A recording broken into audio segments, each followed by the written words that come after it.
the mood at the NDP convention last weekend was practically euphoric, which was understandable given it was the party's first gathering in 16 years where it was in power, but that euphoria masks some real concerns about the first real, critical test of the fledgling government. That would be the decision on whether or not to complete construction of the Site C dam, or walk away and halt construction. It was clear from talking to convention delegates that there is plenty of opposition within party ranks to completing the dam.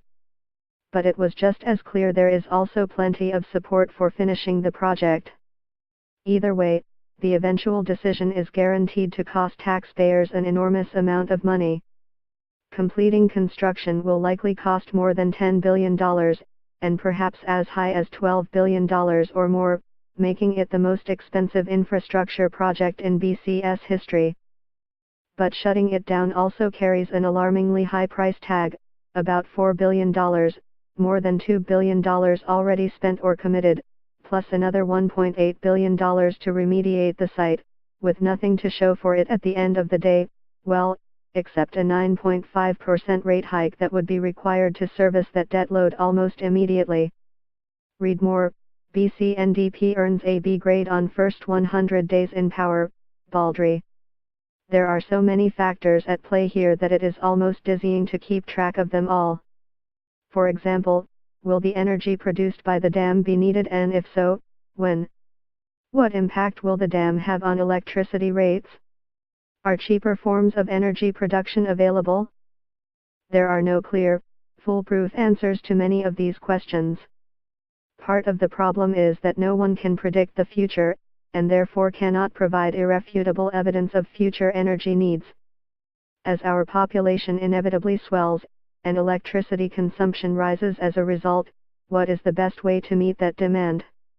A hydroelectric dam, which is the most reliable form of energy, or alternative energy sources as solar, wind or geothermal, all likely cheaper but far less dependable? Lost in the debate is that any alternative energy projects would likely be built by private companies, and not BC Hydro itself. If the Crown Corporation stops building Site C, it is unlikely to add to its already alarming debt load by building more energy projects. Thus, the old debate on IPPs, independent power projects, may be reignited. While in opposition, the NDP and its Labour allies strongly opposed the growth of IPPs. It would be deeply ironic indeed if the NDP kills Site C, only to watch IPPs come to life. Also adding to the confusion is the varied interests of First Nations regarding the dam. 2 FNS, West Moberly and Prophet River, have lost a series of court judgments in their efforts to block the dam's construction. But a half dozen other footnotes have signed economic benefit agreements with BC Hydro, and see the dam as an opportunity to provide some badly needed economic help for their members.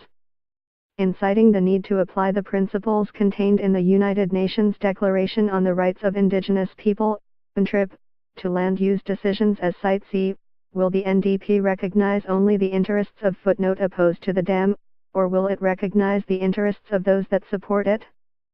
Finally, a number of NDP convention delegates expressed concern to me that if the government ends up opposing both the Site C dam and the Kinder Morgan pipeline, that may kill the NDP's electoral support outside of the Lower Mainland and Vancouver Island.